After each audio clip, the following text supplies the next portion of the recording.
세계는 위대한 역사를 가진 나라들로 가득합니다.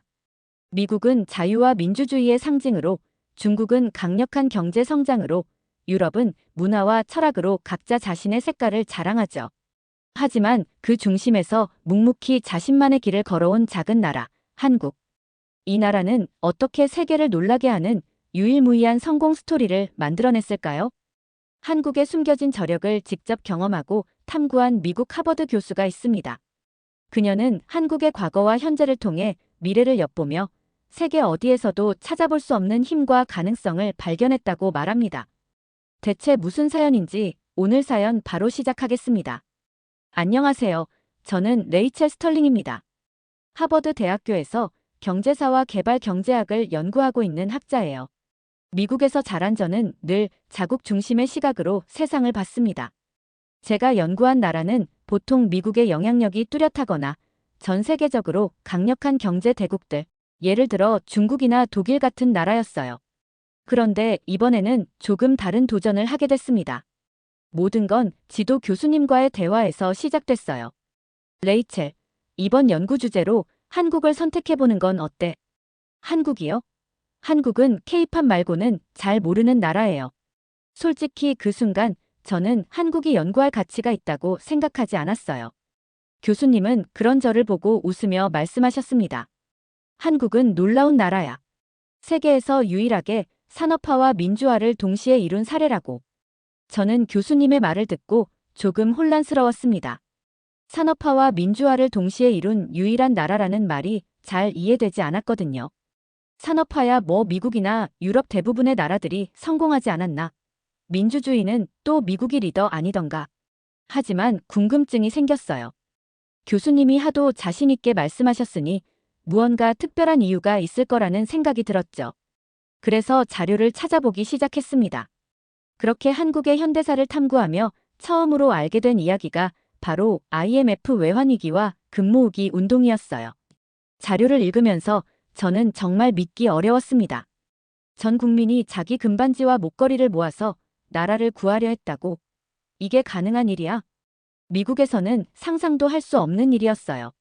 우리나라는 개인주의가 강해서 누구도 자기 소중한 재산을 자발적으로 내놓으려 하지 않거든요. 그런데 한국 사람들은 그렇게 했다는 겁니다. 금모으기 운동뿐만이 아니었어요. 한국은 촛불 집회라는 평화적인 방법으로 대통령을 탄핵시킨 나라이기도 했습니다. 한국이 가진 그 독특한 결속력이 어디에서 오는지, 도대체 어떻게 그런 일이 가능한지 궁금해졌어요. 그렇게 한국에 대한 관심이 점점 커졌고 마침내 저는 결심했어요. 직접 한국에 가서 보고 느껴보자. 책이나 논문으로만 읽는 것으로는 답을 찾을 수 없을 것 같았어요. 제가 직접 한국 땅을 밟고 사람들과 대화를 나누며 그들의 문화를 이해해야겠다는 생각이 들었죠. 이 모든 과정은 저에게 큰 도전이었어요. 한국이라는 나라는 제가 자라온 미국과 너무 달라 보였고 어떤 의미에서는 너무 생소했으니까요. 하지만 또 다른 한편으로는 제가 배울 수 있는 것이 많을 거라는 기대감이 생겼어요. 제가 알던 한국은 BTS와 삼성, 그리고 김치 정도로 단순히 문화적 이미지에 머물러 있었어요. 하지만 그 안에 숨겨진 이야기들은 너무나 풍부했고 세계의 다른 어떤 나라에서도 찾아볼 수 없는 독특한 사례들이 가득했어요. 한국에 도착하기 전까지 솔직히 이 나라에 대해 특별한 감정을 가지지 않았어요. 저는 미국 출신이지만 학문적으로는 중국 경제와 그 영향력에 큰 관심이 있던 사람입니다. 그래서 처음엔 한국이라는 작은 나라가 과연 그렇게 특별할까? 라는 생각이 들었죠. 하지만 비행기에서 내려 서울로 향하는 순간 모든 편견이 무너지기 시작했어요. 인천공항에서 서울로 이어지는 도로는 완벽한 질서와 세련됨으로 가득했어요. 높은 빌딩들, 깨끗한 거리, 그리고 어느 곳에서도 느낄 수 있는 활기가 저를 압도했어요. 특히 도시 한가운데 현대적인 빌딩과 함께 자리 잡은 한옥마을을 보며 이곳은 단순히 발전만을 추구한 나라가 아니구나라는 걸 깨달았습니다. 전통과 현대가 함께 숨쉬는 모습은 제가 그동안 봐왔던 중국이나 다른 아시아 국가와도 확연히 달랐어요.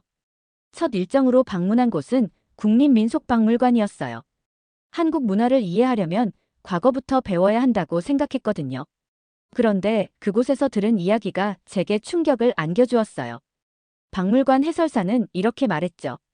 한국은 중국 문명권의 영향을 받으면서도 스스로의 정체성을 지켜낸 유일한 나라입니다. 저는 그 말을 듣고 잠시 멍해졌습니다.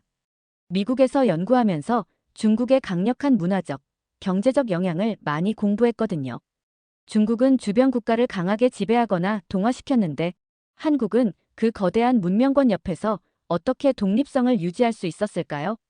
가이드는 고조선 시절부터 한나라의 한사군 설치, 그리고 이를 몰아낸 고구려의 이야기를 전해주었어요. 고구려는 단순히 나라를 지킨 게 아닙니다. 그들은 한반도의 독립적 문명을 유지하며 스스로를 지킬 방법을 찾아낸 것이죠. 그 설명을 들으며 한국이 얼마나 독특한 길을 걸어왔는지 실감할 수 있었어요. 또한 일제강점기 시절 이야기를 들었을 때는 더욱 충격적이었어요. 일본은 한반도를 식민지로 삼은 것에 그치지 않고 한국인의 언어와 문화를 말살하려고 했다고 해요. 그러나 한국인들은 포기하지 않았습니다. 독립운동과 문화 지키기를 위해 끊임없이 싸웠다고 하더군요. 한 할아버지가 남긴 글에는 이런 내용이 있었습니다. 우리 언어와 역사는 우리의 숨과 같습니다. 이를 빼앗긴다면 우리는 살아도 사는 게 아니죠. 그 말을 듣는 순간 제 마음이 무거워졌어요. 미국은 독립전쟁 이후 내부적 자주성을 의심받은 적이 거의 없었어요. 그런데 한국은 오랜 세월 외세의 침략과 억압 속에서도 자신들을 지키기 위해 투쟁해야 했다는 걸 알게 되었죠. 그날 밤 숙소로 돌아오며 저는 스스로에게 물었어요. 도대체 이 작은 나라의 힘은 어디서 나오는 걸까? 왜 이들은 그토록 끈질기게 자신들의 정체성을 지킬 수 있었을까? 미국은 물론 제가 연구해온 중국에서도 볼 수 없는 독특한 민족적 특성이 한국에 존재하고 있었어요. 그들은 수천 년의 역사 속에서 저항과 자주성을 위해 끊임없이 싸워온 민족이었어요. 저는 그것이 오늘날 한국이 세계적으로 유일한 성공을 이룬 이유 중 하나라는 확신이 들기 시작했어요. 한국의 현대사, 특히 그들이 어떻게 산업화와 민주화를 동시에 이뤘는지에 대해 더 깊이 알아보고 싶어졌습니다. 한국은 학문적 연구 대상이 아니라 세계의 새로운 가능성을 보여주는 살아있는 증거처럼 느껴졌어요. 한국에서의 두 번째 날, 저는 경제발전박물관을 찾았습니다. 이곳은 제가 가장 기대했던 장소 중 하나였어요. 산업화와 민주화를 동시에 이룬 유일한 나라라는 말이 떠오르며 그 의미를 직접 확인하고 싶었거든요. 박물관에 들어서자마자 저는 벽에 걸린 한 구호를 마주했어요. 우리는 가난을 벗어나야 한다. 짧지만 강렬한 메시지였어요. 박정희 시대의 경제개발 5개년 계획에 관한 전시물이 가득한 방을 지나가며 한국이 얼마나 절박한 상황에서 산업화를 시작했는지 느낄 수 있었습니다. 1960년대 한국은 세계 최빈국 중 하나였다고 하더군요. 박물관에서 제공한 자료에 따르면 당시 한국의 1인당 GDP는 아프리카의 개발도상국과 비슷한 수준이었다고 했어요. 하지만 그들은 포기하지 않았습니다. 그 당시 한국 정부는 강력한 경제계획을 추진하며 한국을 변화시키기 시작했어요. 첫 번째 계획은 경제를 부흥시키는 것을 넘어 국민들에게 희망을 심어주는 데 있었어요. 당시 정부는 잘 살아보세라는 구호 아래 모든 국민이 한마음으로 협력하도록 독려했다고 합니다. 가이드의 설명이 이어졌어요. 한국의 경제 발전은 숫자나 통계로 설명할 수 없습니다. 그것은 국민 모두가 하나가 되어 이뤄낸 성취였어요. 기업인부터 노동자까지 각자 자리에서 희생하고 노력했습니다. 특히 인상적이었던 건 해외로 파견된 노동자들의 이야기였어요. 사우디아라비아의 사막에서 땀을 흘리며 일했던 건설 노동자들, 독일에서 광부나 간호사로 일했던 사람들의 희생은 한국 경제의 초석이 되었다고 했습니다. 가이드가 한 가지 흥미로운 점을 짚어줬어요. 한국인들은 가난만을 벗어나고 싶었던 게 아니에요. 자신들의 자녀가 더 나은 미래를 살도록 만들겠다는 강렬한 의지가 있었습니다. 그것이 곧 오늘날의 한국을 만든 원동력이죠. 저는 이 말을 들으면서 미국의 산업화 과정을 떠올렸어요. 미국은 천연자원과 광대한 대륙, 그리고 이민자들의 노동력 덕분에 비교적 자연스럽게 경제를 발전시켰습니다. 하지만 한국은 한반도라는 제한된 환경에서 자원도 부족한 상태에서 이 모든 것을 이뤄냈다는 점이 차원이 달랐어요. 그런데 여기서 끝이 아니었습니다. 산업화를 통해 경제 성장을 이룬 한국은 민주화라는 또 다른 도전을 시작했습니다. 박정희 정권이 이룬 경제적 성과는 인정받았지만 그가 군사독재 정권의 수장이라는 점에서 국민들의 반발도 거셌다고 했어요. 1980년대 민주화 운동은 한국 현대사에서 가장 뜨거운 장면 중 하나였습니다. 박물관 전시실에는 당시의 사진과 기록들이 생생하게 담겨 있었어요. 광주의 거리에서 피 흘리며 항의하는 대학생들, 군사 독재에 맞서 싸우던 노동자들. 그들의 눈빛은 단순히 불만이 아니라 진정한 변화를 향한 열망으로 가득 차 있었어요. 특히 1987년 6월 항쟁 이야기가 저를 사로잡았어요. 가이드가 설명했죠. 그해 여름 수백만 명의 한국인이 거리로 나왔습니다. 그들은 더 이상 억압받는 삶을 원하지 않았어요. 결국 이 운동은 헌법 개정을 이끌어내며 한국 민주주의의 새로운 장을 열었죠. 저는 그 이야기를 들으면서 미국의 시민권 운동과 비교해 보았습니다. 물론 두 운동 모두 대단했지만 한국 민주화 운동은 더 극적인 배경 속에서 일어났다는 점이 놀라웠어요. 경제적으로는 성장했지만 정치적으로는 억압받던 상황에서 국민들이 직접 민주주의를 쟁취했다는 건 정말 대단했어요. 산업화와 민주화라는 두 가지 목표는 보통 서로 상충한다고들 합니다. 한 나라가 급속히 산업화를 이루는 동안 민주주의는 종종 희생되곤 하죠. 중국이 대표적인 예입니다. 빠른 경제 성장을 이뤘지만 정치적 자유는 여전히 보장되지 않고 있잖아요. 반대로 인도는 세계 최대의 민주주의 국가이지만 경제 발전 속도는 상대적으로 더딘 편이에요. 그런데 한국은 그 두 가지를 모두 이뤄냈습니다. 그것도 불과 몇십 년 만에요. 저는 이 점이 한국을 세계에서 유일무이한 나라로 만든다고 생각했어요. 그날 밤 숙소로 돌아와 자료를 정리하며 이런 결론에 도달했어요. 한국의 성공 비결은 단지 지도자나 정책의 힘이 아니야. 그것은 국민들이 스스로의 미래를 바꾸겠다는 강한 의지와 끈질긴 노력을 통해 만들어진 거야. 저는 이 말이 맞다고 확신했어요. 다음 날, 저는 한국의 IMF 외환위기 당시 일어난 금 모으기 운동에 대해 본격적으로 조사하기로 했습니다. 이 이야기는 제가 한국에 대해 처음 관심을 가지게 된 계기였고, 제 연구의 중요한 부분을 차지하고 있었어요. 미국에서라면 절대 상상할 수 없는 일이었기 때문에 더욱 흥미로웠죠. 금 모으기 운동은 1997년 IMF 외환위기로 한국 경제가 붕괴 직전에 처했을 때 시작되었습니다. 정부는 국제통화기금으로부터 구제 금융을 받았지만 그 대가는 혹독했어요. 실업률이 치솟았고 많은 기업이 문을 닫았으며 국민들은 엄청난 경제적 고통을 겪어야 했습니다. 그런데도 한국인들은 좌절하지 않았어요. 오히려 그들은 이 위기를 극복하기 위해 하나로 뭉쳤습니다. 운동의 시작은 단순했다고 했어요. 한 방송 프로그램에서 경제 위기를 극복하려면 국민들이 자발적으로 금을 내놓아야 한다고 호소했죠. 이 메시지는 단숨에 전국으로 퍼졌습니다. 곧이어 사람들은 자신이 가진 모든 금을 들고 거리로 나왔어요. 결혼반지, 목걸이, 금리, 심지어 집안에 보관해둔 작은 금 조각까지 내놓았습니다. 저는 당시 금 모으기 운동에 직접 참여했던 한 노부인을 인터뷰할 기회를 얻었어요. 그녀는 조그맣고 낡은 구옥에서 저를 맞아주었는데 인터뷰 내내 눈가가 촉촉해졌습니다. 그땐 정말 살기 힘들었어요. 가족을 먹여 살리기도 버거운 상황이었죠. 하지만 나라가 무너지면 우리도 다 끝이라는 걸 알았어요. 그녀는 자신의 결혼 반지를 팔아 금 모으기 운동에 참여했다고 했습니다. 그 반지는 그녀의 남편이 결혼 당시 어렵게 마련한 것이었다고 했어요.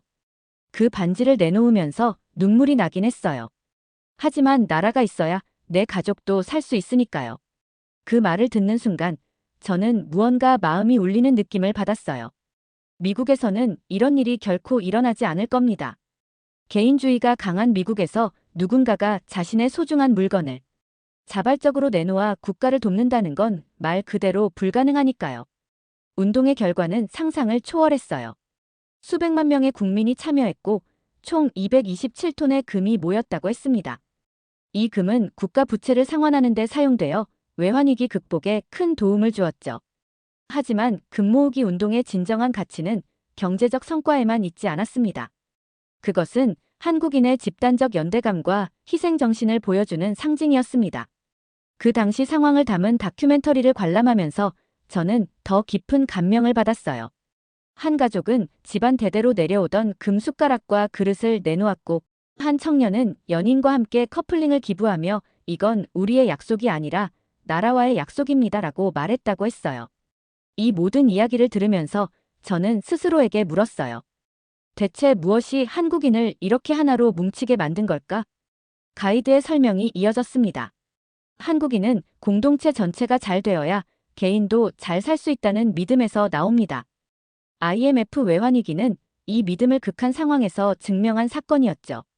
이 말은 저를 다시 한번 깊은 생각에 잠기게 했어요. 그날 밤, 저는 숙소로 돌아와 자료를 정리하며 이런 생각을 했습니다. 한국인은 필요할 때 하나로 뭉칠 수 있는 스위치를 가진 민족이야.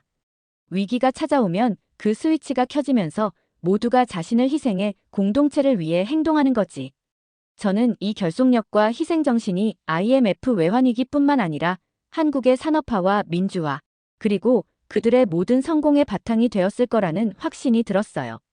저는 한국인이 민주주의를 지켜내기 위해 보여준 결속력에 대해 더 알아보기로 했습니다. 가장 대표적인 사례는 2016년부터 2017년까지 이어진 촛불 집회였어요. 이 이야기를 듣기 전까지 저는 이렇게 평화적이고도 강력한 집회가 가능하다는 걸 상상도 못했습니다. 촛불 집회는 당시 대통령이었던 박근혜 전 대통령의 국정농단 사건으로 시작됐습니다. 언론에서 드러난 각종 비리와 부정부패는 국민들에게 큰 충격을 주었고 결국 대규모 항해 운동으로 이어졌어요. 하지만 이 집회는 다른 나라와 달랐습니다. 분노와 절망 속에서도 평화라는 원칙을 지키며 진행된 것이었죠. 그날 저는 광화문 광장을 방문했어요. 당시 촛불 집회가 열렸던 바로 그 자리였습니다. 가이드는 저를 안내하며 설명했어요. 이곳은 한국 민주주의가 다시 한번 꽃을 피운 곳입니다. 100만 명이 넘는 사람들이 이 광장에서 촛불을 들었죠. 하지만 폭력 사건 하나 없이 진행됐습니다. 그 이야기에 놀랐어요. 미국에서도 대규모 시위는 자주 있지만 대부분 크고 작은 충돌이 일어나곤 하거든요. 그런데 한국에서는 어떻게 수백만 명의 사람들이 거리로 나와 그렇게 질서를 유지할 수 있었을까요? 촛불 집회 당시의 영상과 사진을 보며 저는 또 한 번 놀랐습니다. 아이를 데리고 나온 가족, 학생들, 직장인, 노인들까지 다양한 사람들이 광장을 가득 채웠더군요. 그들은 각자 자신의 촛불을 들고 조용히 앉아 있었어요. 사람들의 표정은 분노로 가득 차 있었지만 동시에 그 속엔 확신이 있었어요. 자신들의 목소리가 세상을 바꿀 수 있다는 믿음이 느껴졌습니다. 당시 집회에 참여했던 한 시민을 인터뷰할 기회도 가졌어요. 그녀는 30대 직장인으로 집회에 매주 참여했다고 했어요. 촛불은 단지 분노의 상징이 아니었어요. 그것은 희망을 의미했죠. 우리가 함께한다면 무엇이든 바꿀 수 있다는 믿음이었어요. 그녀는 아이를 유모차에 태운 채 집회에 나갔다고 했습니다. 그 이유를 물었더니 이렇게 대답했어요. 이 아이가 살아갈 세상이 더 정의롭기를 바랐거든요. 저희 부모님 세대가 민주화를 위해 싸웠던 것처럼 저도 제 역할을 해야 한다고 생각했어요. 저는 이 말을 들으며 한국 민주주의가 단순히 정치적 시스템이 아니라 국민 한 명 한 명의 의지와 희생을 통해 지켜졌다는 걸 느꼈어요. 촛불 집회는 평화적일 뿐 아니라 효과적이었습니다. 수백만 명의 시민이 매주 촛불을 들고 거리로 나섰고 결국 대통령 탄핵이라는 결과를 만들어냈습니다. 미국에서는 정치적 스캔들이 드러나도 실제로 탄핵으로 이어지는 경우는 드물죠. 하지만 한국에서는 국민의 목소리가 직접 결과를 이끌어냈습니다. 가이드는 촛불 집회가 그 당시의 사건으로 끝난 것이 아니라고 했어요. 촛불 집회는 한국 민주주의의 새로운 가능성을 보여줬습니다. 국민 스스로가 나라의 주인임을 다시 확인한 사건이었죠. 저는 이 이야기를 들으며 스스로에게 물었습니다. 대체 무엇이 한국인을 이렇게 강하게 만들었을까? 가이드가 제게 한 가지 힌트를 주었어요. 한국인은 역사적으로 외세와 맞서 싸우며 생존을 위해 협력하는 법을 배웠습니다. 그 점이 현대에 와서는 민주주의를 지키는 힘으로 발휘된 것이죠. 저는 다시 한번 한국의 역사를 떠올리게 되었습니다. 고구려가 한사군을 몰아내고 일제강점기 독립운동을 통해 자신들의 정체성을 지켜냈던 그 정신이 현대에도 그대로 이어져 민주주의를 지키는 원동력이 되었다는 생각이 들었어요. 한국인은 대체 어디에서 이런 강력한 생존 본능을 얻었을까? 저는 그 답을 찾기 위해 그들의 전통적인 생활 방식과 역사적 생존 전략을 탐구하기로 했어요. 먼저 방문한 곳은 남한산성이었습니다. 가이드의 설명에 따르면 한국은 전쟁과 외세의 침략이 끊이지 않는 척박한 환경에서 살아남기 위해 독특한 방어 체계를 발전시켰다고 했어요. 가이드는 산성의 구조를 보여주며 설명을 이어갔습니다. 산성은 적의 병력 소모를 극대화하면서도 주민들이 내부에서 최대한 오래 버틸 수 있도록 설계되었다고 했어요. 산의 자연 지형을 그대로 활용해 적의 진입을 어렵게 하고 안쪽에는 물과 식량을 비축할 수 있는 공간이 마련되어 있었죠. 저는 이 설명을 들으면서 한국의 독특한 방어 전략이 단지 전술적인 측면뿐만 아니라 그들의 생존 본능을 잘 보여준다는 걸 깨달았어요. 특히 활과 같은 원거리 무기의 사용은 또 다른 흥미로운 점이었어요. 한국은 적의 피해를 극대화하면서도 자신들의 인구 손실을 최소화하기 위해 활을 적극적으로 사용했다고 합니다. 한국인은 전투에서 승리하는 것을 목표로 하지 않았습니다. 우리 선조들은 어떻게 최소한의 희생으로 다음 세대까지 살아남을 것인가를 항상 고민했죠. 가이드는 이어 한국 농업의 특성을 설명해 주었어요. 한반도의 지형은 척박하고 산이 많아 농업 생산성이 낮았다고 합니다. 그러나 한국인들은 이를 극복하기 위해 협력과 상호 의존에 기반한 농업 체계를 발전시켰어요. 이웃 간의 논과 밭을 함께 일구고 수확물을 나누는 전통이 있었다고 했어요. 한국인의 협동심은 생존을 위해 반드시 필요했던 것이었죠. 이 협동심이 오늘날 그들의 경제와 민주주의의 밑바탕이 되었습니다. 한국인의 생존 본능은 단지 전쟁이나 척박한 환경을 극복하는 데서 그치지 않았어요. 그것은 그들의 문화와 사회적 구조 전반에 뿌리 깊게 스며들어 있었습니다. 특히 산성 내부에 비치된 기록물 중에는 조선시대의 전쟁 중에도 주민들이 서로를 보호하기 위해 공동체로 뭉쳤다는 이야기가 있었어요. 남한산성을 떠나기 전 가이드가 이런 말을 했어요. 한국인은 평소에는 서로 경쟁하며 치열하게 살아갑니다. 하지만 외적의 침입이나 재난 같은 위기 상황에서는 모두가 하나로 뭉쳐 공동체의 생존을 위해 움직이죠. 이 말을 듣는 순간 제가 느낀 모든 것이 하나로 연결되기 시작했어요. 한국의 산업화, 민주화, 금모으기 운동, 촛불 집회까지. 이 모든 것은 그들의 수천 년간 이어진 생존 본능과 협동 정신의 현대적 표현이었습니다. 한국에서의 일정이 막바지에 다다르며 저는 한국 사회의 또 다른 중요한 특징, 교육열에 대해 알아보기로 했습니다. 이전에 만난 가이드가 이런 말을 했었거든요. 한국이 지금의 위치에 오를 수 있었던 건 치열한 교육 덕분입니다. 한국인들은 교육에 열정적일 뿐 아니라 이를 통해 자신과 가족, 나아가 나라의 미래를 바꾸려 했죠. 그 말이 머릿속에 깊이 남아 있었습니다. 그래서 그 열정이 어디에서 비롯되었고 오늘날 한국 사회에 어떤 영향을 미치고 있는지 직접 확인하고 싶었어요. 첫 번째로 방문한 곳은 강남에 위치한 한 유명 학원이었어요. 이곳은 단순히 학생들이 공부하는 공간이 아니라 한국 사회의 경쟁과 열정이 그대로 드러나는 현장이었어요.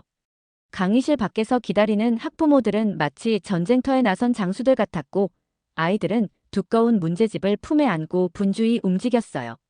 학원 관계자는 이렇게 말했어요. 여기서 경쟁은 일상입니다. 이곳에서 살아남는 학생들이 명문대에 진학하고 결국 한국 사회의 엘리트가 됩니다. 그 말을 듣는 순간 저는 미국과 한국의 교육 문화 차이를 강렬히 느꼈어요. 미국에서는 개개인의 적성과 창의성을 강조하는 경향이 강하지만 한국에서는 교육이 개인의 성취가 아니라 가족 전체의 성공으로 여겨진다는 점이 확연히 달랐습니다. 저는 학원에서 만난 한 어머니와 대화를 나눴어요. 그녀는 두 아이를 이 학원에 다니게 하기 위해 매달 수백만 원을 지출한다고 했어요. 그 돈이 부담스럽지 않느냐는 제 질문에 그녀는 이렇게 답했습니다. 당연히 부담되지요. 하지만 자식을 위해서라면 부모가 무슨 일이든 해야 하는 거 아닐까요? 그녀의 눈빛은 단호했고 그 말 속에 한국인의 교육열이 고스란히 담겨 있었습니다. 다음으로 저는 서울대학교 인근의 한 독서실을 방문했어요. 이곳은 입시생들의 고된 현실을 적나라하게 보여주는 공간이었어요. 책상마다 높게 쌓인 교재들과 곳곳에 붙은 성공은 노력의 다른 이름 같은 문구들이 인상적이었어요. 한 학생과 짧은 대화를 나눴는데 그는 하루 15시간씩 공부하며 서울대 법대를 목표로 하고 있다고 했습니다. 힘들지 않나요? 라는 제 질문에 그는 피곤한 얼굴로 웃으며 대답했어요. 힘들긴 해요. 하지만 꼭 해야 하는 일이잖아요. 나중에 제가 성공하면 부모님도 편히 사실 수 있을 테니까요. 저는 그 말에서 한국 교육의 또 다른 면모를 발견했어요. 한국의 교육열은 단지 개인의 성공에 그치지 않고 가족과 공동체의 미래를 위한 투자로 이어진다는 점이었죠. 부모는 자녀를 위해 희생하고 자녀는 부모의 희생을 갚기 위해 노력하는 순환 구조가 있었어요. 저는 학원과 독서실에서 본 장면들을 떠올리며 스스로에게 물었어요. 한국인의 교육열은 도대체 어디에서 오는 걸까? 성공을 향한 열망일까? 아니면 더 깊은 무언가가 있을까? 다음 날 저는 한 교육학자를 만나 이 질문에 대한 답을 얻을 수 있었습니다. 그는 한국의 교육열이 현대 사회에서 시작된 것이 아니라 전통적인 가치관에서 비롯된 것이라고 설명했어요. 조선시대에는 관직에 오르기 위해 과거 시험을 준비하는 사람들이 많았습니다. 공부를 통해 신분을 바꿀 수 있는 사회적 이동성이 있었죠. 이것이 지금까지도 한국인의 마음속에 남아있는 겁니다. 교육을 통해 더 나은 미래를 만들 수 있다는 믿음 말이에요. 그 말을 듣는 순간 저는 한국의 교육열이 단지 경쟁의 산물이 아니라 역사적 맥락과 문화적 유산에서 기인한 것임을 깨달았어요. 조선시대부터 이어져 온 학문에 대한 존중과 노력의 가치는 오늘날 한국인의 교육열 속에 그대로 녹아 있었어요. 저는 또한 교육이 국가 발전에도 큰 영향을 미쳤다는 사실을 알게 되었습니다. 한국의 급속한 산업화와 민주화 과정에서 고학력 인재들은 핵심적인 역할을 했어요. 특히 기술과 공학 분야의 발전은 한국을 세계적 IT 강국으로 만들었죠. 한국에서의 마지막 날, 저는 숙소 창밖을 바라보며 그동안의 여정을 되돌아봤습니다. 한국은 경제적으로만 발전한 나라가 아니었어요. 그들은 역사적, 문화적, 사회적 특수성을 바탕으로 전 세계에서 유일한 성공의 길을 걸어온 나라였습니다. 저는 이 여정의 마지막 조각을 완성하기 위해 다시 광화문 광장으로 향했습니다. 광화문 광장은 한국 현대사의 중요한 순간마다 중심이 되었던 곳입니다. 저는 이곳에서 만난 가이드와 다시 한번 깊은 대화를 나눴습니다. 한국의 성공을 하나의 단어로 요약한다면 무엇일까요? 가이드는 잠시 고민하더니 이렇게 답했어요. 한국인은 가족, 공동체, 나아가 국가를 위한 결속을 통해 움직입니다. 저는 가이드에게 한국이 다른 나라에 어떤 메시지를 줄 수 있는지 물어봤습니다. 그는 이렇게 답했어요. 한국은 위기를 극복하는 법을 알고 있습니다. 그것이 개인의 희생을 필요로 하든 모두의 협력을 필요로 하든요. 그리고 그 과정에서 결코 정체성을 잃지 않았죠. 그 순간 저는 이 말이 단순히 한국만의 이야기가 아니라는 걸 깨달았어요.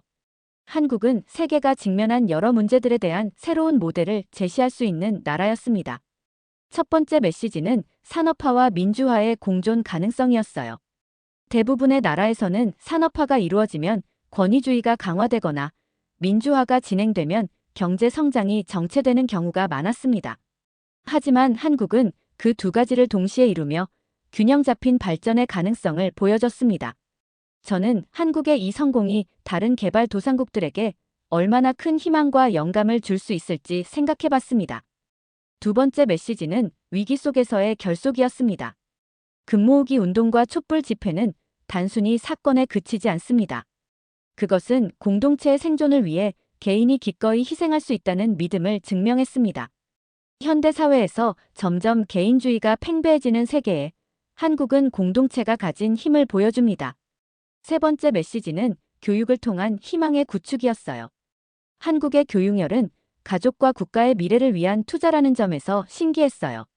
그 결과 한국은 IT 강국으로 성장하며 세계 경제의 중심에 서게 되었습니다. 저는 이 부분에서 미국과의 차이를 강렬히 느꼈습니다. 마지막으로 한국이 전 세계에 줄 수 있는 가장 큰 메시지는 정체성을 잃지 않는 법이었습니다. 한국은 고대부터 수많은 외세의 침략과 지배 시도를 받았지만 자신들의 언어와 문화를 지키며 독립적인 정체성을 유지했습니다. 중국의 영향력 아래에서도 일본의 식민 지배 속에서도 한국은 자신들의 것을 지켜냈습니다. 그것이 오늘날의 한국을 만든 원동력이죠.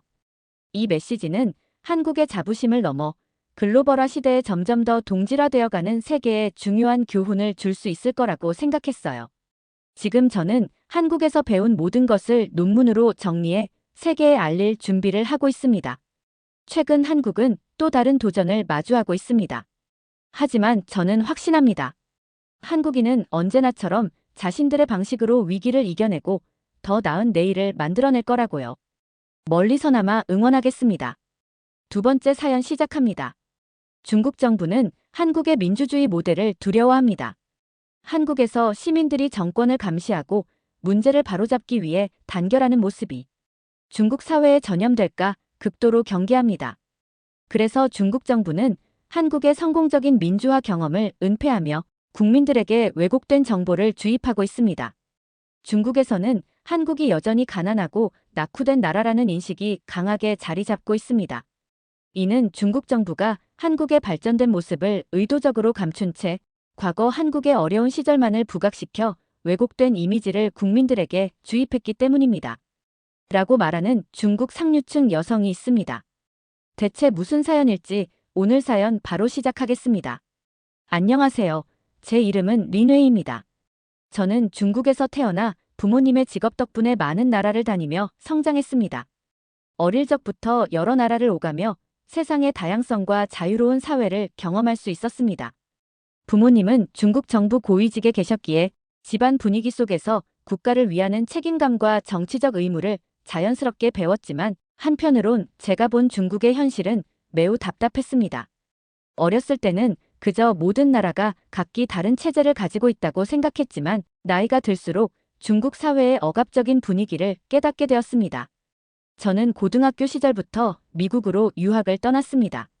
그곳에서 다양한 문화를 접하며 제 사고는 빠르게 확장되었습니다. 미국의 자유로운 언론과 민주주의 시스템은 저에게 매우 신선한 충격이었습니다. 사람들은 거리에서 정부를 비판하기도 하고 신문이나 방송에서는 매일 정부의 실책을 신랄하게 다루는 것을 보았습니다. 처음엔 이 모든 것이 낯설었지만 시간이 지나며 점점 당연한 권리로 여겨졌습니다. 저는 언론이 진실을 알리고 사회를 변화시키는 힘이 있다는 믿음을 가지게 되었습니다. 그래서 졸업 후 고국으로 돌아가 그 신념을 실현해보고자 중국의 언론사에 입사하게 되었습니다. 하지만 현실은 제가 생각했던 것과 너무나도 달랐습니다. 첫 출근 날부터 저는 회사 내 편집자들이 정부 지침에 맞게 기사를 수정하는 광경을 목격했습니다. 처음에는 단순한 편집 절차라고 생각했습니다. 하지만 제 첫 기사가 편집된 후 제가 쓴 것과는 완전히 다른 형태로 변한 것을 보고 큰 충격을 받았습니다. 불편한 진실은 삭제되고 정부를 칭송하는 문구들로 가득 찼습니다. 제가 기대했던 언론은 진실을 알리는 곳이 아니라 정부의 선전 도구에 불과했습니다. 시간이 지나면서 저는 점점 더 깊은 회의감에 빠졌습니다. 기사를 쓰는 것은 단순한 작업이 아니었습니다. 제가 쓴 모든 문장에는 정부의 검열과 통제가 따라붙었습니다. 국민들이 알아야 할 정보는 차단되었고 진실 대신 조작된 이야기가 전달되었습니다. 하루하루가 지날수록 저는 마치 기자가 아닌 대본 작가가 된 기분이었습니다. 몇 달을 견뎌냈지만 결국 저는 이 길이 제게 맞지 않다는 결론에 이르렀습니다. 더 이상 이런 식으로 일하는 것은 저 자신을 속이는 것과 다름없었습니다. 언론사의 책상에 앉아 있을 때마다 제 양심은 점점 무너져갔습니다. 결국 저는 모든 것을 내려놓기로 결심했습니다. 더 이상 허가된 진실만을 보도하는 일에 제 인생을 낭비할 수 없었습니다. 미국으로 돌아가 다시 공부하며 언젠가 진실을 자유롭게 전달하는 국제 언론인이 되겠다고 다짐했습니다. 중국의 현실을 바꾸고 싶은 제 열망은 단순히 포기할 수 없는 꿈이었습니다.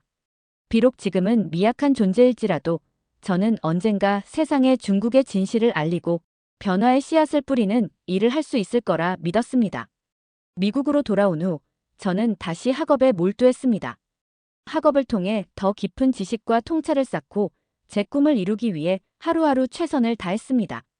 언론 자유의 중요성을 더욱 절실히 깨달았고 중국에서의 경험은 제게 소중한 교훈이 되었습니다. 자유롭지 않은 사회에서 진실을 알리는 것이 얼마나 힘든 일인지 몸소 깨달았기 때문입니다. 미국에서 다시 학업을 시작하며 지낸 지 몇 년이 지났을 때 저는 한국으로 여행을 떠나기로 결심했습니다. 어린 시절 여러 나라를 다녔지만 한국을 제대로 방문한 적은 없었기에 새로운 문화와 사회를 직접 경험해 보고 싶었습니다. 저는 한국의 역사와 문화에 대해 배우며 특히 현대 한국 사회가 독재와 억압을 딛고 이뤄낸 민주주의에 대해 큰 관심을 갖게 되었습니다. 한국에 도착한 첫날부터 서울의 활기와 자유로운 분위기가 저를 사로잡았습니다. 사람들은 거리에서 자유롭게 토론하고 자신의 의견을 거리낌 없이 말했습니다. 정부의 실책을 비판하는 기사도 쉽게 찾아볼 수 있었고 뉴스에서는 다양한 의견이 공존하고 있었습니다. 중국에서는 상상할 수 없는 모습이었기에 저에게는 그 모든 것이 신선한 충격이었습니다. 그러던 어느 날 저는 우연히 광화문 광장에서 열린 대규모 집회를 목격하게 되었습니다. 수십만 명의 사람들이 광장에 모여 촛불을 들고 평화적으로 시위를 하고 있었습니다. 저는 그들이 외치는 구호와 손에 든 피켓을 보며 그들의 열망이 무엇인지 곧 알 수 있었습니다. 그들은 단지 더 나은 사회와 투명한 정부를 원하고 있을 뿐이었습니다. 그 장면은 저의 마음 깊은 곳에 강렬한 인상을 남겼습니다. 더 놀라운 것은 경찰들의 반응이었습니다. 그들은 시위대를 강압적으로 진압하지 않았고 오히려 질서를 유지하는 데 주력했습니다. 이는 중국과는 전혀 다른 모습이었습니다. 저는 그 순간 진정한 민주주의의 힘을 느꼈습니다. 시민들이 모여 자발적으로 부패와 불의를 바로잡고 정부의 책임을 묻는 모습은 저에게 커다란 감동을 주었습니다.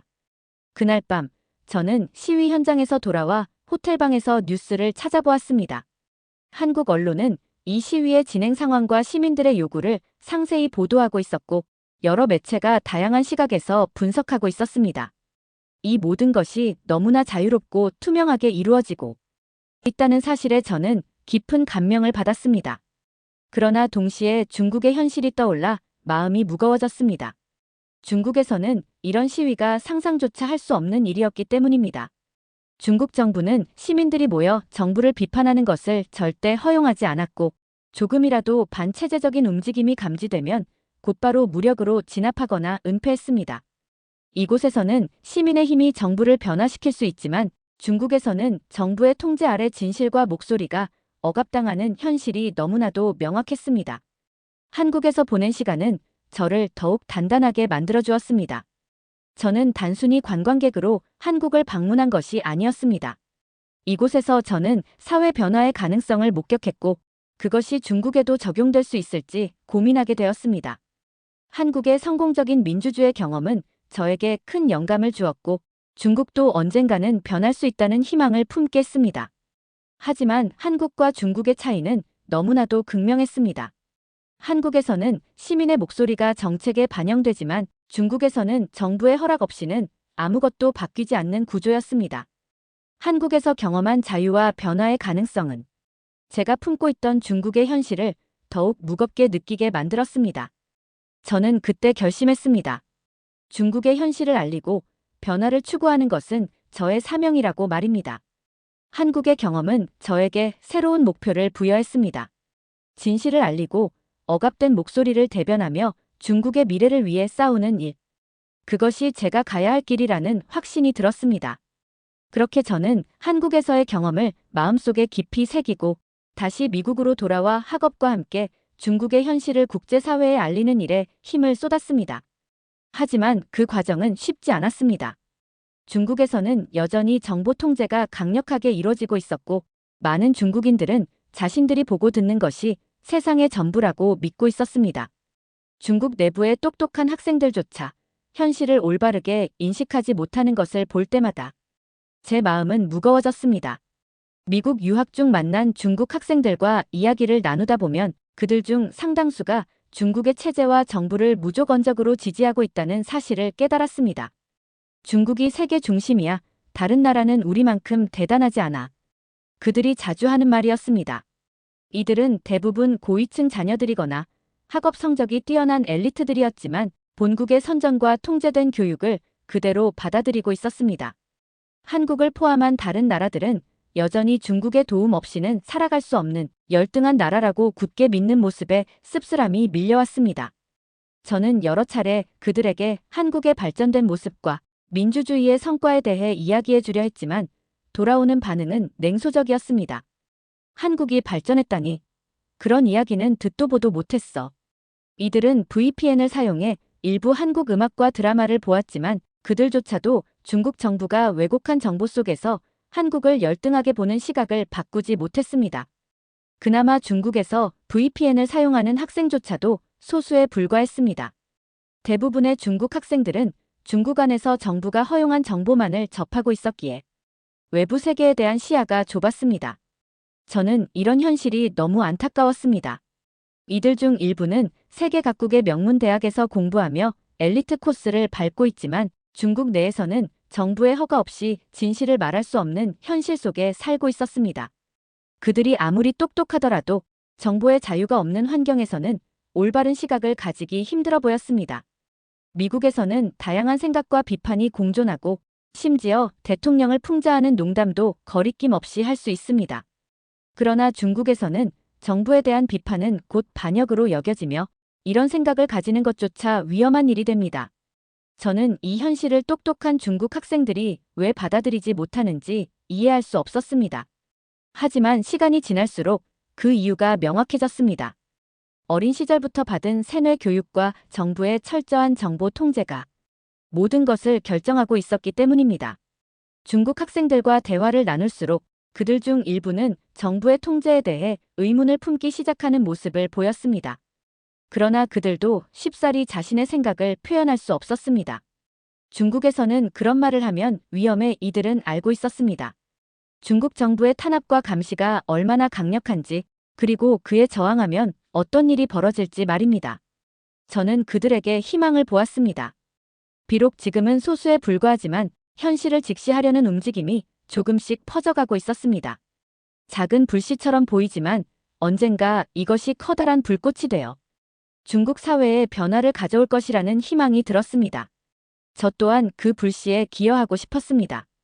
제가 중국과 한국, 미국을 오가며 더 많은 사람들을 만나고 경험을 쌓을수록 중국의 상류층이 얼마나 위선적인지 더욱 명확하게 보였습니다. 제가 태어나고 자란 집안은 중국 정부의 고위층에 속하는 특권층이었습니다. 부모님은 늘 저를 자랑스러워하셨고 미국으로 유학을 보낸 것도 중국 사회에서 더 큰 영향력을 행사할 수 있는 인재로 키우기 위해서였습니다. 하지만 그들이 저를 유학 보내며 했던 말들은 항상 모순적이었습니다. 너는 중국의 자랑스러운 딸이 되어야 해야지만 외국에서 배워라. 거기서 더 좋은 교육을 받을 수 있으니까. 이처럼 중국 상류층은 자녀들을 위해 서구 교육에 의존하면서도 국민들에게는 애국주의와 민족주의를 강요했습니다. 제 주변의 상류층 친구들 역시 부모님의 권유로 미국과 유럽의 명문 대학들에 유학을 다녀왔습니다. 심지어 시진핑의 딸 시밍쩌 역시 하버드에서 공부한 적이 있다는 사실을 모두 알고 있었습니다. 그들은 해외 유학을 통해 더 넓은 시야와 글로벌 네트워크를 쌓으면서도 중국으로 돌아가면 애국과 충성을 강조하는 이중적인 모습을 보였습니다. 그들의 위선은 저를 좌절하게 했고 때로는 분노를 느끼게 만들었습니다. 그들이 중국으로 돌아와 펼치는 삶은 특권과 부에 취해 자신을 우월한 계층으로 여기는 것이었습니다. 자신들이 받은 서구식 교육과 글로벌 경험을 바탕으로 중국 내에서는 더 큰 권력과 부를 누리기 위한 도구로 활용했습니다. 이런 상류층 자녀들 중 상당수는 스스로를 특별한 존재로 여기며 더 많은 대우를 받아야 한다고 생각했습니다. 하지만 그들의 부와 지위가 늘어난 것에 비해 인격이나 지식 수준은 전혀 성숙하지 않았습니다. 한 번은 중국의 한 고위층 자녀와 대화를 나누던 중 그는 자신이 가진 특권을 당연하게 여기는 모습을 보였습니다. 내가 이 자리에 있는 건 운이 좋아서가 아니야. 우리 가족은 늘 이 사회의 중심에 있었고 그래야 해. 그의 말에 저는 큰 충격을 받았습니다. 그들은 자신이 누리는 특권을 사회에 돌려줄 생각조차 하지 않았습니다. 오히려 자신들이 더 많은 것을 누려야 한다고 믿고 있었죠. 저는 이러한 현실을 보며 중국 상류층의 위선과 특권 남용을 국제사회에 알리고 싶었습니다. 이들의 이중적인 모습은 중국의 발전과 개혁을 가로막는 가장 큰 걸림돌 중 하나였습니다. 진정한 변화는 상류층부터 시작되어야 하지만 그들은 자신의 이익을 지키는 것에만 몰두하고 있었습니다. 더 큰 문제는 이러한 특권층의 삶이 중국 사회 전체에 악영향을 미친다는 점이었습니다. 상류층 자녀들의 특권 의식과 사회적 무책임은 사회 전반에 걸쳐 불평등과 불신을 키우고 있었습니다. 이런 환경 속에서 중국 사회는 더 깊은 갈등으로 빠져들고 있었습니다. 특히 경제적 성공을 이룬 졸부들은 돈이 많다는 이유만으로 사회적 지위까지 얻으려 했고, 이는 점점 더 많은 문제를 야기했습니다. 하지만 모든 상류층 자녀가 이렇게 특권 의식에 빠져 있는 것은 아니었습니다.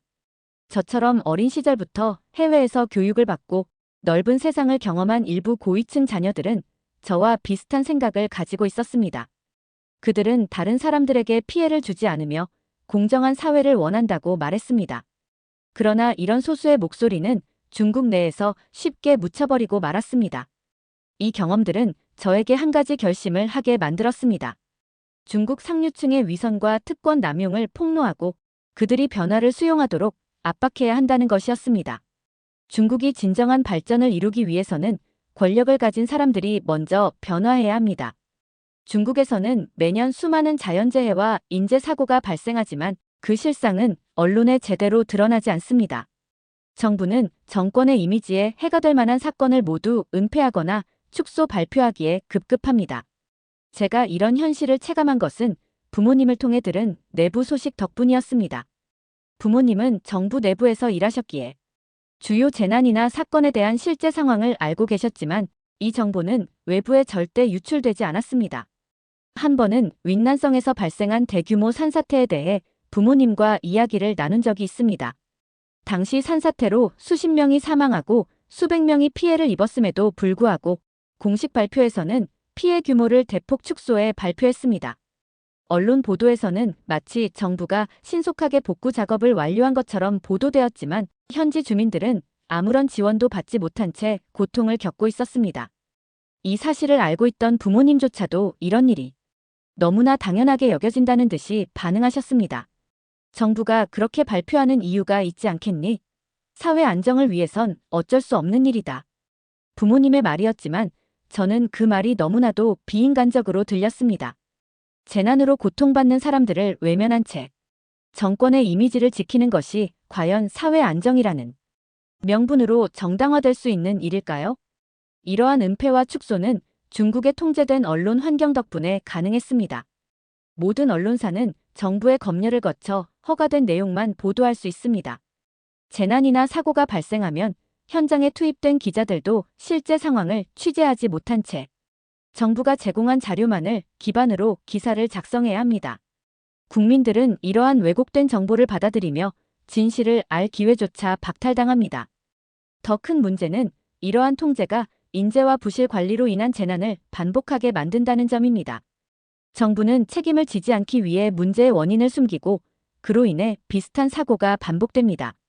몇 해 전 우한에서 발생한 홍수도 마찬가지였습니다.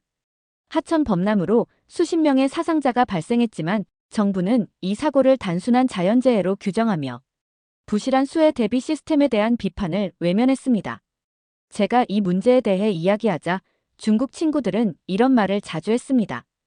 이건 중국이니까 어쩔 수 없어. 그들의 말 속에는 변화에 대한 포기와 체제 수능이 담겨 있었습니다. 사람들은 체제에 저항할 수 없다는 것을 알기에 침묵을 선택합니다. 그들이 할 수 있는 일은 정부의 통제 아래 주어진 정보와 현실에 순응하며 살아가는 것뿐이었습니다. 하지만 저는 이 현실을 받아들일 수 없었습니다. 한국에서는 정부의 잘못에 대해 시민들이 목소리를 내고 그 목소리가 정책에 반영됩니다. 중국과 한국의 가장 큰 차이점은 바로 여기에 있습니다. 한국에서는 시민들의 참여가 사회 변화의 원동력이지만 중국에서는 시민들이 목소리를 낼 권리조차 박탈당한 채 살아가야 합니다.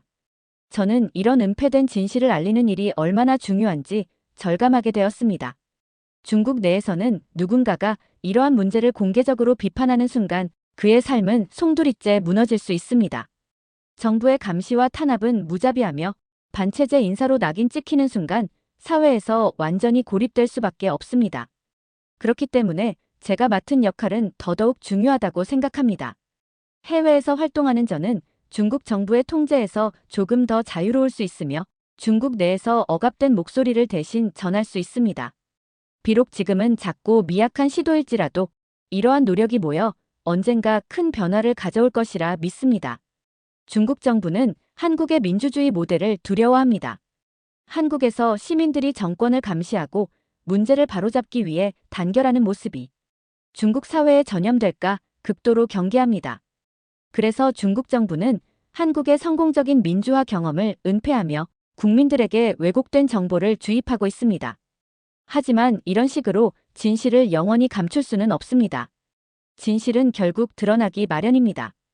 한국과 중국을 오가며 점점 더 많은 진실을 알게 될수록 저는 중국인들의 한국에 대한 미움과 혐오가 단순한 감정이 아니라 정부의 조작된 정보와 교육의 산물이라는 것을 깨달았습니다. 중국에서는 한국이 여전히 가난하고 낙후된 나라라는 인식이 강하게 자리 잡고 있습니다. 이는 중국 정부가 한국의 발전된 모습을 의도적으로 감춘 채 과거 한국의 어려운 시절만을 부각시켜 왜곡된 이미지를 국민들에게 주입했기 때문입니다. 어느 날 중국에서 만난 친구와 대화를 나누던 중 그가 한국에 대해 이렇게 말했습니다. 한국은 우리 덕분에 먹고 사는 나라야 문화나 경제적으로 중국에 의존하는 후진국일 뿐이지. 저는 그 말을 듣고 충격을 받았습니다. 한국의 민주주의와 경제 발전에 대해 전혀 알지 못하는 모습이 당황스러웠습니다. 중국에서는 이런 인식이 지배적입니다. 한국의 드라마와 음악이 세계적으로 인기를 끌고 있음에도 불구하고 VPN을 통해서 극소수의 중국인들만 접할 수 있기 때문입니다. 대부분의 중국인들은 이런 정보에 접근할 수 없는 현실 속에서 정부가 제공하는 왜곡된 이미지를 그대로 믿고 살아갑니다. 중국 정부는 사드 배치 이후 한한령을 통해 한국의 문화를 철저히 차단했습니다. 그 이유는 한국의 발전된 모습을 국민들이 알게 될 경우 한국의 민주화와 경제적 성공이 중국의 위협이 될 수 있다고 생각했기 때문입니다. 정부는 한국을 문화 도둑으로 몰아세우며 국민들에게 한국에 대한 혐오를 부추겼습니다. 이는 한국을 발전된 나라로 인정하지 못하게 만들고 중국인들이 한국을 미워하도록 조장했습니다. 저는 이런 현실이 너무나 안타까웠습니다. 한국과 중국은 서로에게 배울 점이 많은 이웃 국가입니다.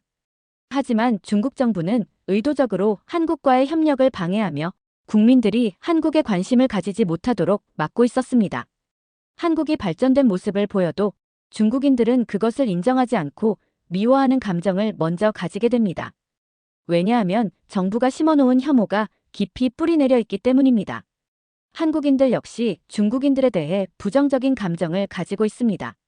한국에서는 중국의 부정부패, 위생 문제, 정부의 억압적 통제 등이 부각되며 중국인을 부정적으로 바라보는 시각이 강해졌습니다. 서로를 미워하고 불신하는 감정이 커지면서 두 나라 간의 이해와 협력의 가능성은 점점 멀어져 가고 있었습니다. 저는 이 상황을 바꾸기 위해 작은 노력이라도 하고 싶었습니다. 사람들 사이에 미움과 혐오의 감정이 자리를 잡으면 그 감정은 시간이 지나면서 더 단단해지고 풀기 어려워지기 마련입니다. 서로가 잘못된 인식을 깨지 못한 채 미워하기만 한다면 두 나라는 앞으로도 서로를 이해할 수 없게 될 것입니다. 그래서 저는 한국과 중국의 진짜 모습을 서로에게 알리는 역할을 맡고 싶었습니다. 한국에 대한 왜곡된 정보를 바로잡고 중국의 억압적인 현실도 함께 알리기 위해 노력하기로 했습니다. 한국에서 만난 사람들에게 중국의 현실을 알려주고 중국 친구들에게는 한국의 발전된 모습을 이야기했습니다. 작은 변화라도 시작된다면 언젠가 서로를 이해하고 협력할 수 있는 날이 올 것이라는 희망을 품고 있습니다. 하지만 현실은 여전히 냉혹합니다. 중국 정부의 감시와 탄압은 끊임없이 저항의 싹을 짓밟고 있습니다. 언론인은 감시당하고 반체제 인사들은 추방되거나 투옥됩니다. 저 역시 해외에서 활동하고 있지만 부모님을 통해 중국 내부의 압력이 어떻게 작용하는지 잘 알고 있습니다. 정부는 진실을 알리는 사람들을 범죄자처럼 취급하며 그들의 목소리를 조용히 지워버립니다. 이런 현실 속에서도 저는 포기하지 않을 것입니다. 작은 노력이라도 언젠가는 큰 변화를 가져올 수 있다는 믿음이 있기 때문입니다. 제가 할 수 있는 일은 중국의 현실을 국제사회에 알리고 더 많은 사람들이 중국의 문제에 관심을 가지게 하는 것입니다. 언론 자유와 인권은 절대로 타협할 수 없는 가치입니다. 중국이 언젠가 자유롭고 투명한 사회로 변할 날을 꿈꾸며 저는 계속해서 이 길을 걸어갈 것입니다. 중국과 한국은 서로에게 배울 점이 많은 이웃입니다. 두 나라가 오해와 불신을 넘어서 서로 협력할 수 있는 날이 올 것이라 믿습니다. 오늘 사연이 재미있으셨다면 구독과 좋아요, 알림 설정까지 부탁드립니다. 더 재미있는 사연으로 돌아오겠습니다. 이상 감동탐험이었습니다.